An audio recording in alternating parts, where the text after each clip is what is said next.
¿Qué tal? Muy buenas tardes. Qué gusto que nos acompañen de nueva cuenta en la UNAM Responde, este programa de TV UNAM que busca llevar hasta ustedes información de utilidad para afrontar de mejor manera esta contingencia ocasionada por el coronavirus, por ejemplo, a través de la voz de especialistas universitarios. En este sentido, el día de hoy saludaremos al doctor Alfredo Sánchez Castañeda. Él es del Instituto de Investigaciones Jurídicas de nuestra universidad, quien nos ayudará a entender las repercusiones de la pandemia desde un sentido laboral o en el ámbito laboral. Vía digital con el doctor Alfredo Sánchez Castañeda. Él es coordinador del área de Derecho Social del Instituto de Investigaciones Jurídicas de la UNAM. Es doctor en Derecho del Trabajo y de la Seguridad Social, así es que una voz confiable para ayudarnos a entender qué es lo que ocurre con esta situación y mejor aún qué es lo que puede ocurrir o lo que debe ocurrir durante las siguientes semanas. Doctor, buenas tardes, un gusto saludarlo. Buenas tardes, Rosa, muchas gracias por la invitación y la oportunidad de estar en TV UNAM. Pues muchísimas gracias, doctor, y comenzamos hablando de que, bueno, estamos viviendo evidentemente una crisis sanitaria, pero no podemos dejar de relacionarlo con una crisis económica. ¿Cuál es el panorama, cuál es la situación actual en el tema laboral y económico? Sí, gracias otra vez. Comentaba hace un momento que tenemos una repercusión de 350,000 empleos en el sector formal, pero no sabemos la repercusión del empleo en la economía informal, que ocupa más del 60% de la población económicamente activa y que en la cual encontramos a muchas pequeñas empresas, encontramos mucho trabajo independiente y mucho trabajo subordinado. Entonces, a la cifra de desempleo informal quizás habría que sumarle un estimado de desempleo informal. Doctor, el empleo evidentemente se vuelve un tema de necesidad, se vuelve un tema de derecho, de responsabilidad, pero ¿en qué momento podemos considerarlo un tema o un asunto legal teniendo como panorama el que estamos viviendo, que bueno, las cosas evidentemente han cambiado y van a seguir cambiando durante las siguientes semanas? Bueno, mire, legalmente ya han habido una serie de acuerdos y de decretos presidenciales que establecen la obligación de que las personas se queden en su casa y que los empleadores continúen pagando el salario, lo cual pues puede parecer muy bueno, pero hay que pensar también en aquellas pequeñas empresas que no tienen la capacidad de soportar el pago de los trabajadores, aunque no asistan a laborar. Y tan difícil es que por eso ya tenemos cifras formales o cifras en esta mañana de cuántos despidos han habido, incluso en las empresas grandes que tendrían más capacidad para poder seguir pagando los salarios. Exactamente, oficialmente las autoridades lo han dicho así, que no existe fundamento alguno legal para separar a trabajadores o modificar unilateralmente estas condiciones de trabajo. La realidad es otra. ¿Cómo lograr un equilibrio para que, porque efectivamente hay situaciones que no se pueden mantener durante mucho tiempo, en este caso de seguir dando un sueldo cuando no hay productividad? Lo que quisiera preguntarle es justamente cómo entender o cómo poner sobre una balanza o sobre la báscula este equilibrio de consumo, empleo, economía que tiene que ver directamente con pobreza. Mire, quizás un ejemplo interesante que podríamos citar es lo que está sucediendo en Cancún. En Cancún hay un sindicato que reportó que de los 80,000 trabajadores que tiene afiliados, al 30% lo despidieron y al otro 70% le redujeron su salario y le redujeron su jornada de trabajo. Entonces, ¿qué se puede hacer? Algo que está faltando hasta el día de hoy, porque si bien ha habido diálogo con empresarios, ha habido diálogo con sindicatos, son diálogos aislados. Y en materia laboral se recomienda ampliamente que se den unos diálogos de naturaleza tripartita, es decir, para que los empleadores, los trabajadores y el propio gobierno se comprometan a establecer medidas para salvar el empleo. Y aquí lo que es importante pensar y entender es que la responsabilidad es de los tres. Nosotros no le podemos pedir solamente a los empleadores que se comprometan. El gobierno federal, los gobiernos estatales también se tienen que comprometer a establecer medidas para salvar el empleo y evidentemente los sindicatos deben poner de su parte para tratar de conservar las fuentes de empleo, aunque en el peor de los casos esto implique disminución de salarios. Y evidentemente lo más importante es tratar de evitar despidos, porque hasta este momento la OIT a nivel internacional calcula que se van a perder 25 millones de empleos. O sea, ese es un dato duro que ya tenemos. Y lo que nosotros necesitamos es fomentar ese diálogo tripartita que hasta el día de hoy no se ha dado, que se sienten los empresarios, los sindicatos y el gobierno, para que los tres establezcan medidas para conservar el empleo. Doctor, este diálogo parece complicado durante la situación que estamos viviendo, porque efectivamente hay muchas personas que están siendo obligadas a ir a trabajar, hay algunas otras que fueron despedidas o fueron pausadas de su trabajo sin alguna otra justificación.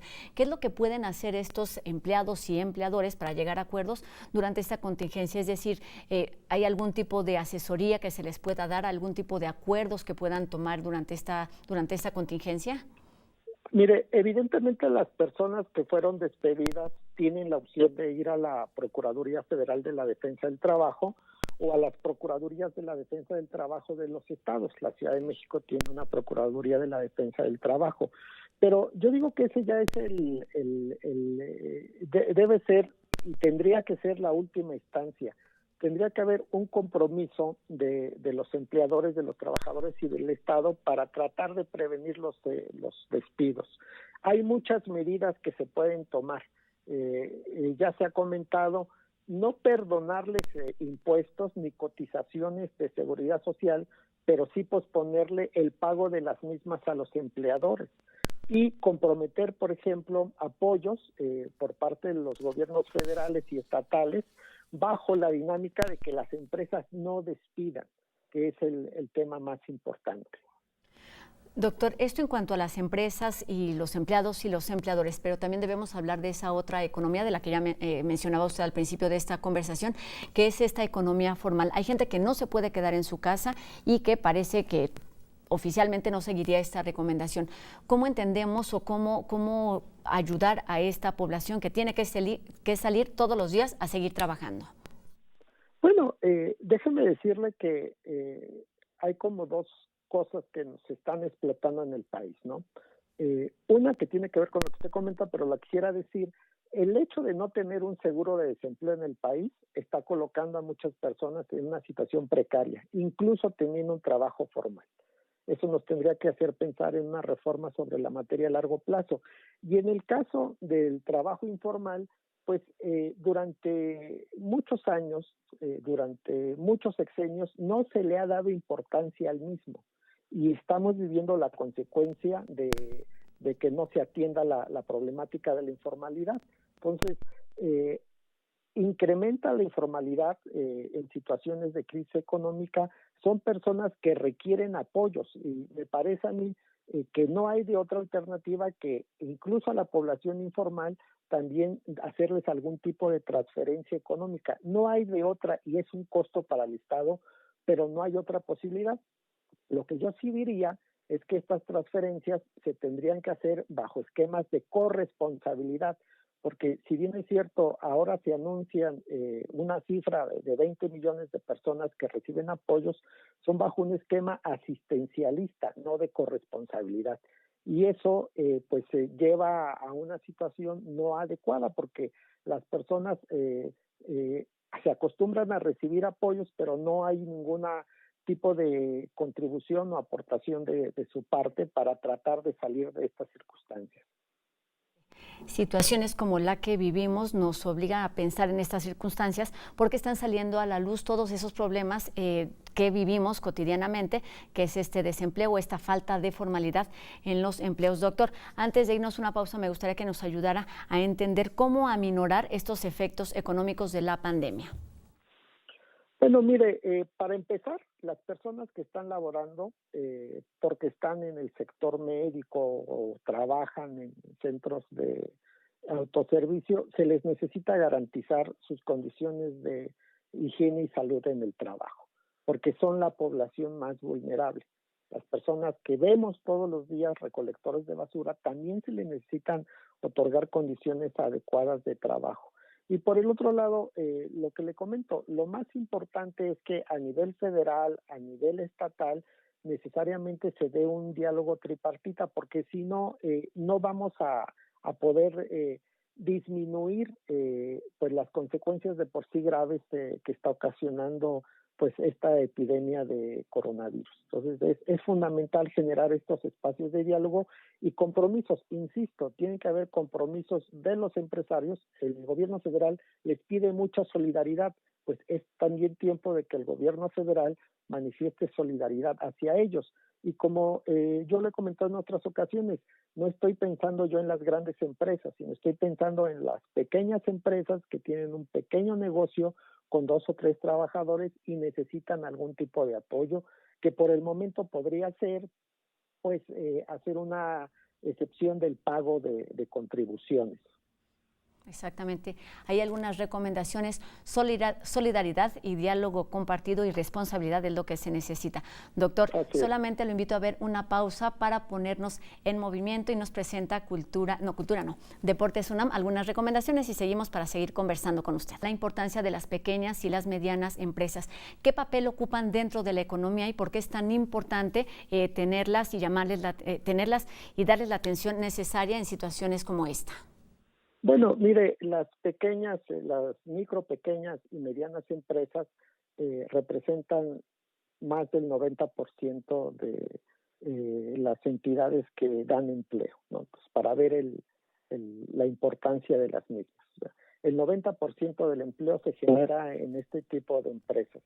Entonces, necesitamos nosotros, que no se ha hecho, es que ahora justamente estamos pagando el no haber hecho todas las reformas necesarias, ¿no? Tenemos muchas empresas de tamaños pequeños que no tienen un marco jurídico adecuado para poder ser apoyadas.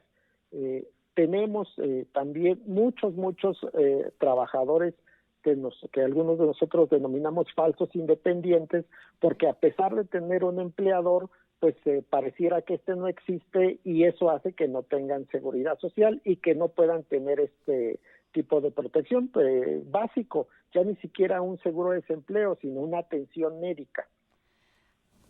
Doctor, esto que me está mencionando, esto de seguro, de desempleo, de servicios de salud, me lleva a preguntarle qué es un trabajo digno, cuáles son las características que deben tener y qué debemos considerar para que en futuras emergencias se tomen en cuenta y entonces la situación sea, digamos, más pareja y más estable. Bueno, mire, hay una serie de indicadores, pero yo podría decir 2 nada más, ¿no? Un trabajo digno es el que tiene seguridad social. ¿Por qué vivimos consecuencias? Porque el 60% de los trabajadores en México no tienen seguridad social. Es decir, el 60% de los trabajadores en México no tienen un trabajo digno. Un trabajo digno es contar con las condiciones básicas de trabajo, con los derechos mínimos para poder tener una subsistencia personal y familiar adecuada. Eso otra vez arrastramos un déficit enorme porque solamente lo tiene aproximadamente el 53% de la población económicamente activa.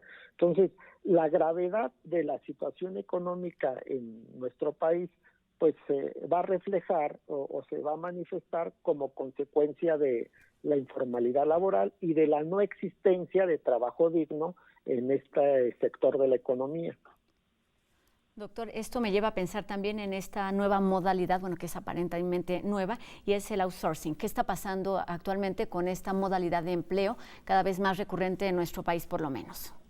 Bueno, mire, hay otro fenómeno que le puede usted agregar. Está el famoso outsourcing o subcontratación, y está también el tema de todos los trabajadores que usan plataformas digitales para prestar un trabajo y que los presentan como falsos trabajadores independientes. En el primer caso del outsourcing, pues lo que se ha visto es que hay muchas empresas que le otorgan a los trabajadores los mínimos legales que, dado los montos económicos que se implican las prestaciones laborales, pues son prácticamente trabajos de subsistencia. Y son, paradójicamente, las primeras que en este momento están mandando a los trabajadores a la calle, ¿no? Doctor, ¿cómo podemos insertar el tipo de economía y los problemas laborales que estamos teniendo en nuestro país siendo parte de una economía global? Sí, mire, a lo mejor los instrumentos legales que se tienen ahora pues van a ser insuficientes dada la naturaleza de nuestro mercado de trabajo, pero sí se tiene que pensar en una serie de reformas para que esto no nos ocurra, en establecer un seguro de desempleo que es costoso, pero termina siendo una buena respuesta ante este tipo de circunstancias, terminar con la subcontratación abusiva, que sí es necesaria, pero dejarla solamente en aquellos lugares donde se requiere por su especialización, terminar con los falsos trabajadores autónomos que utilizan plataformas digitales, porque serían trabajadores que estarían en la formalidad, y al estar en la formalidad pues podrían tener acceso a la seguridad social, podrían tener acceso también, en caso de enfermedad, pues a una incapacidad por padecer una enfermedad contagiosa que lo prevé la legislación laboral. Entonces, en realidad tenemos un marco jurídico que tendríamos que abrir a las nuevas ocupaciones laborales, como sucede en todo el mundo. O sea, en todo el mundo el trabajo ya no es así como trabajaban nuestros abuelitos para una empresa, sino ya tiene muchas naturalezas. Así es el tipo de trabajo global, y así tendría que ser la respuesta de nuestra legislación a este trabajo que se presta de diferentes formas y de diferentes maneras, a veces con empleador o a veces sin empleador. Doctor, con este panorama me gustaría que nos ayudara a definir o dar algunas bases, algunos pasos para que la ciudadanía en general, para que los trabajadores, para que todos aquellos que están teniendo algún tipo de dificultad con los empleos se mantengan un poco tranquilos. Es decir, con esta situación, ¿cuáles son la seguridad, los apoyos que pueden obtener teniendo o no estos acuerdos legales, pensando en políticas públicas o con los empleadores? Bueno, si sean trabajadores formales, evidentemente requieren que se les cumplan las condiciones de salud e higiene en el trabajo para que puedan desempeñar su trabajo de manera, digamos, normal, inmersos en la contingencia. Por otro lado, también es importante decirles que ellos pues tienen instituciones, finalmente la Procuraduría Federal de la Defensa del Trabajo, la Procuraduría de la Defensa del Trabajo de la Ciudad de México o de los diferentes estados de la República, que están para presentar ellos quejas en caso de que no les estén cumpliendo sus condiciones de trabajo.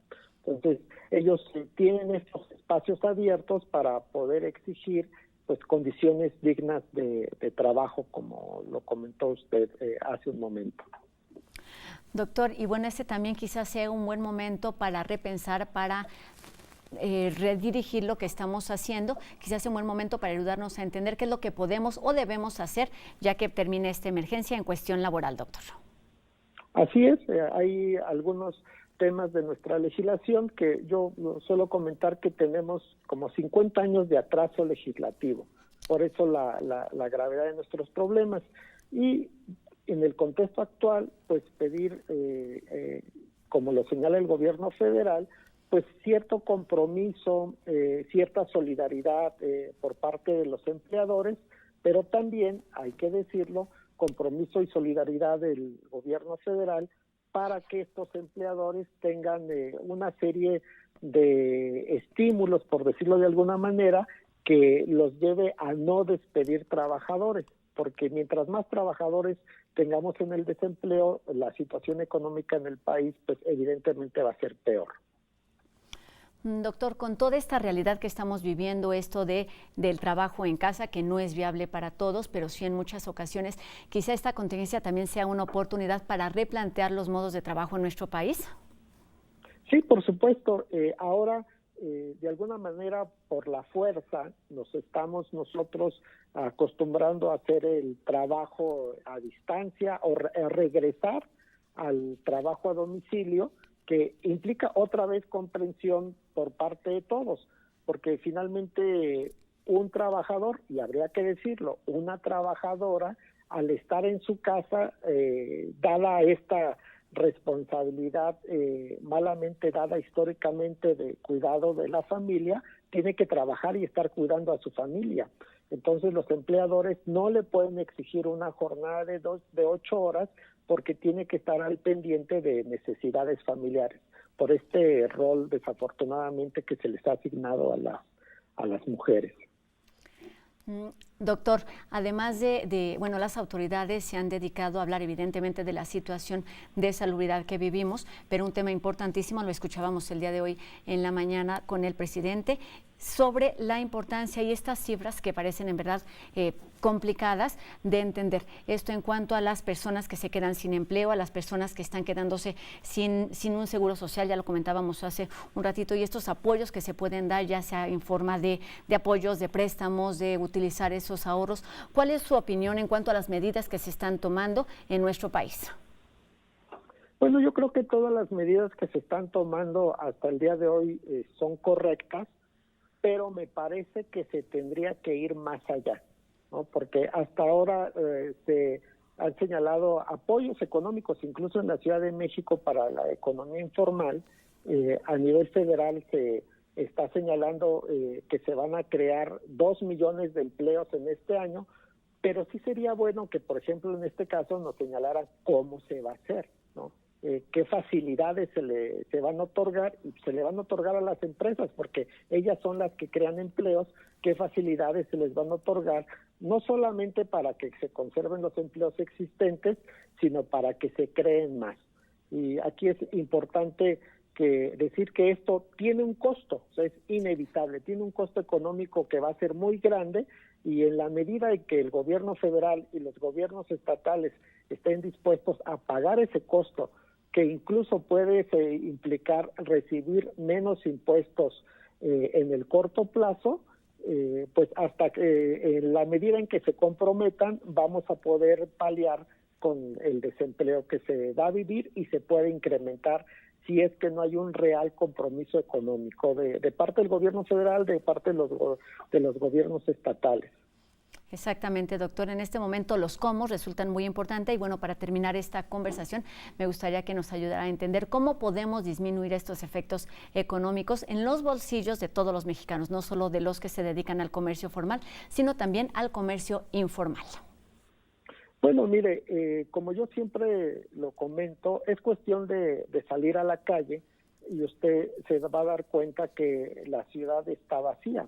Y la ciudad está vacía pues porque la gente no está consumiendo, y en ese sentido las personas que se dedican al comercio formal o al comercio informal están viendo una merma muy importante en sus economías.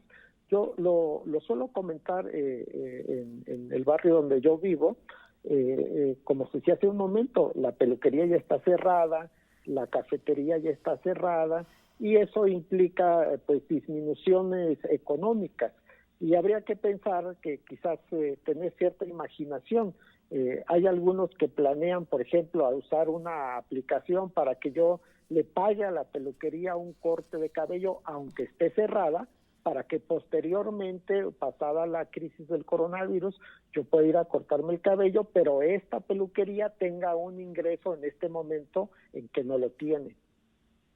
Pues exactamente, en medidas como estas y otras más tendremos que pensar durante las siguientes semanas con referencia a esta pandemia que estamos viviendo. Doctor, muchísimas gracias por habernos acompañado aquí en la UNAM Responde. Doctor Alfredo Sánchez Castañeda, del Instituto de Investigaciones Jurídicas de la UNAM, y también profesor de la Facultad de Derecho de nuestra universidad.